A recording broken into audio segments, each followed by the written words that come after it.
astonished, but the word they used here, they were frightened. Well, that's powerful. What he had done You was think about what's just powerful. taken place. Let's see in verse 36 now. Those who had seen it reported to them how the man who was demon-possessed, had been made well. And all the people of the country of the Gerasenes and the surrounding districts asked Jesus to leave them. For they were gripped with great fear. And he got into the boat and returned across the way. Now you think about what has just taken place here. They asked Jesus to leave. Don't we do the same thing sometimes?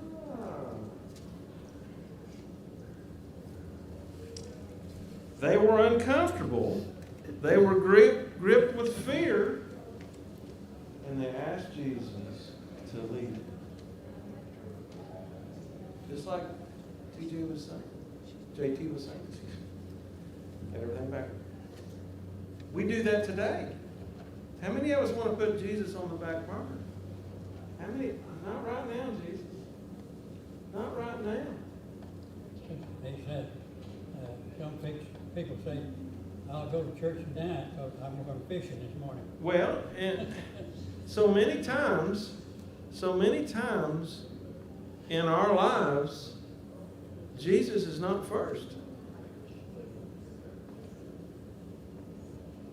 Isn't that the same form of asking Jesus to leave me alone for a while? And we see him do great things, just like he did with this man. Yeah. And you would think that they would say, I want some of that. Yeah. But we don't. We don't look at it that way. Yeah. This being gripped with great fear, they were very uncomfortable. They were very uncomfortable with what they seen Jesus do. Because they didn't know about it. Hadn't seen that before. It's something to think about. Something to think about. And the thing that we need to remember here, what did Jesus do? He left. He got in his boat and he left. He's not going to sit around there and beg you and do all that. It's your decision. It was their decision. Bill, regarding where Yes. it is, I hate to go back again, but regarding where the demons went, yeah, I can sort of smile like the rich man and Lazarus, they probably didn't have any choice about where they were going to be, like just like the rich man would have no choice in that waiting place with. I would assume that it wasn't their choice at all. Like I think it was all, Jesus had control, even though he was having input from them. Jesus still made the final decision. Yeah, I think it's a good point. Good point. So he got into the boat and he returned. But in verse 38, but the man from whom the demons had gone out was begging him, and that he might accompany him. But Jesus sent him away, saying, return to your house, and describe what great things God has done for you.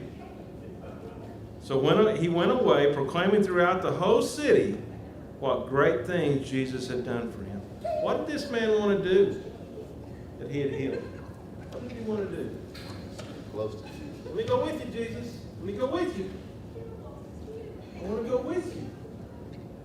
Do you think maybe one of the reasons Jesus said no was because I think this guy was probably a Gentile based on Where he's at. It says he went back into town Mm-hmm. where the Gentiles were. That's true. That's true. I would guess he left him there just to be deceived. It's very possible that could have been it.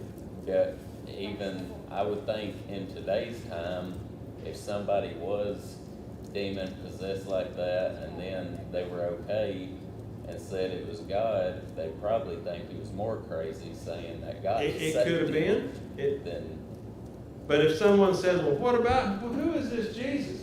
Let me tell you what he done for me. What a testimony. Yeah. Let me tell you what he done for me. That would do a lot more good than Jesus just, they're just following Jesus. That's right. That's right. Bill, how about today? Do we go into the cities and do we tell people what he's done for us? Well, that's a good point. I think we go back to the time that we tell Jesus, not now. Not now. We're getting too comfortable. I think that, In my opinion, too comfortable with our lives and what he had done for us, and we don't tell others, we don't show others. I think you're right. I think you're right.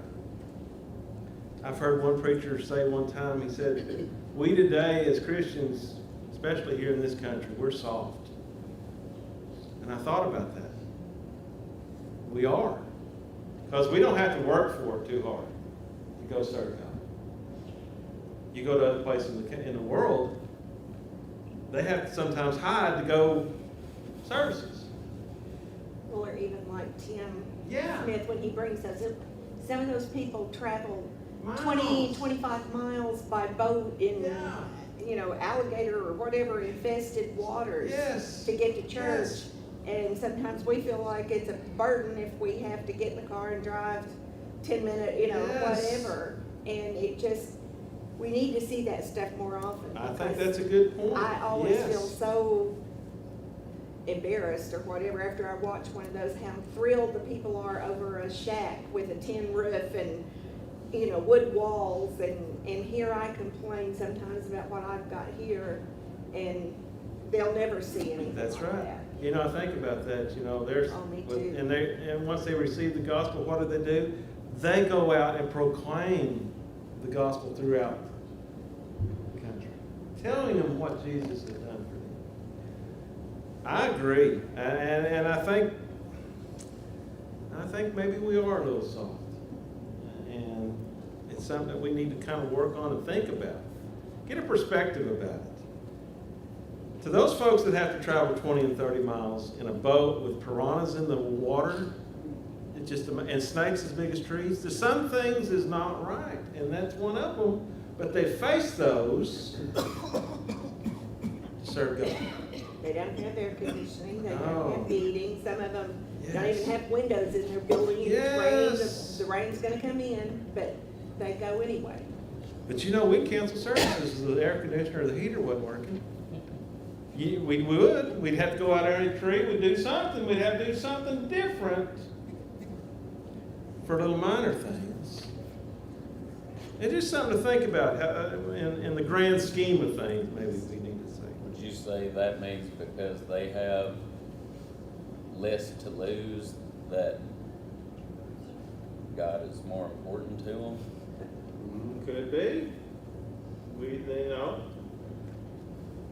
And then on the other hand, they have less distractions. Yep. That's something, we have so much to distract us from our main goal. And when you live like that, you don't have near the distractions. Exactly. I can remember, when we as kids, we didn't have to worry about a cell phone. We didn't have to worry about a computer. We didn't have to worry about all that stuff. And our kids today wonder, how did you make it? How did you make it then? How did you talk to your friends? We didn't have telephones, but they was tied to the wall. And if you want to go into the room, what do you have to do? Have a long cord. Okay? How would you like to have to go back to maps now? I still use them. My kids get on to me. It's on your phone. I still like a map. I like a map. I can see it, and I can figure out how to get there.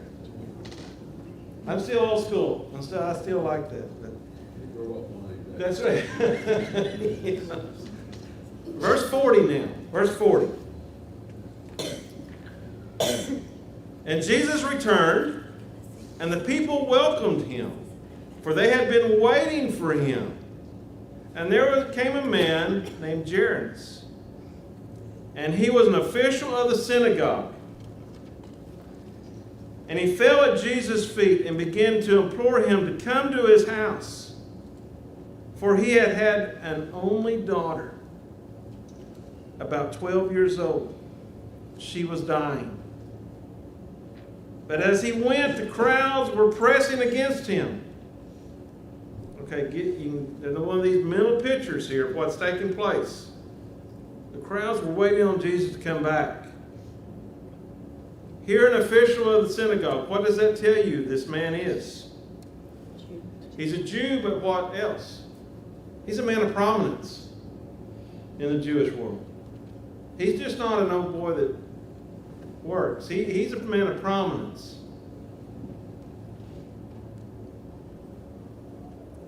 He's doing what any other father would do. When your child is facing this, he's imploring Jesus to come to my house. Of course, the crowds were pressing against him. Verse 43 now. And a woman who had hemorrhage for 12 years and could not be healed by anyone came up behind him and touched the fringe of his cloak. And immediately the hemorrhaging stopped. And Jesus said, "Who is the one who touched me?" And while they were all denying it, Peter said, "Master, the people are crowding and pressing in on you." But Jesus said, "Someone did touch me, for I was aware that the power had gone out from me." When the woman saw that she had not escaped, notice, she came trembling and fell down before him and declared in the presence of all the people the reason why she had touched him and how she had been healed immediately. And he said to her, "Daughter, your faith has made you well. Go in peace." Now you stop and think about what's just taking place here. She was healed how? Through her faith. All she done was touch his clothes. We don't wear too many cloaks today, but it's just his coat or his garment is all that she touched, because she had enough faith to know whatever it took, Jesus could heal her. And she didn't expect it. You know, when Naaman was healed, he didn't want to at first. He didn't want to dip in the dirty river. He said there were streams back home that were clean. Can't I do it there? She didn't even question that. She knew he didn't have to do anything great. He didn't have to say anything. She had enough faith that just touching would. But she was healed immediately. And here Jesus said, "Daughter, your faith has made you well. Go in peace." Go in peace. Verse 49 now. While he was still speaking, someone came from the house of the synagogue official, saying, "Your daughter has died. Do not trouble the teacher anymore." But when Jesus heard this, he answered him, "Do not be afraid any longer. Only believe, and she will be made well." When he came to the house, he did not allow anyone to enter with him except Peter and John and James and the girl's father and mother. And they were weeping and lamenting all for her. But he said, "Stop weeping, for she is not dead, but is asleep." And they began laughing at him, knowing that she had died. He, however, took her by the hand and called, saying, "Child, arise." And her spirit returned, and she got up immediately, and he gave orders for something to be given to her to eat. Her parents were amazed, but he instructed them to tell no one about what had happened. Another one of these mental pictures here. Think about this. Jesus went into the room. She done died. Only 3 apostles Jesus, and the parents were there. 6 people. Okay? I can't imagine why they would laugh at Christ. You know, that right there is striking, because here they are facing this situation. Loss of a loved one. And here Jesus said, "You just sleep. Just asleep." I don't know. I don't know, Jerry. I don't know the thought process here. But all I do know is Jesus said, "Child, arise." And she got up. She got up. Well, could it have been just like we do sometimes? We think we know more, or we think we know. I know you tell me this, but I think if I did it this way, It'd be better. Yeah. Oh, yeah. Oh, yeah. Well, it was something that was obviously that they had sitting there looking at it with their eyes. yeah. I see. It's done too late. Jesus said, no. What does that tell you?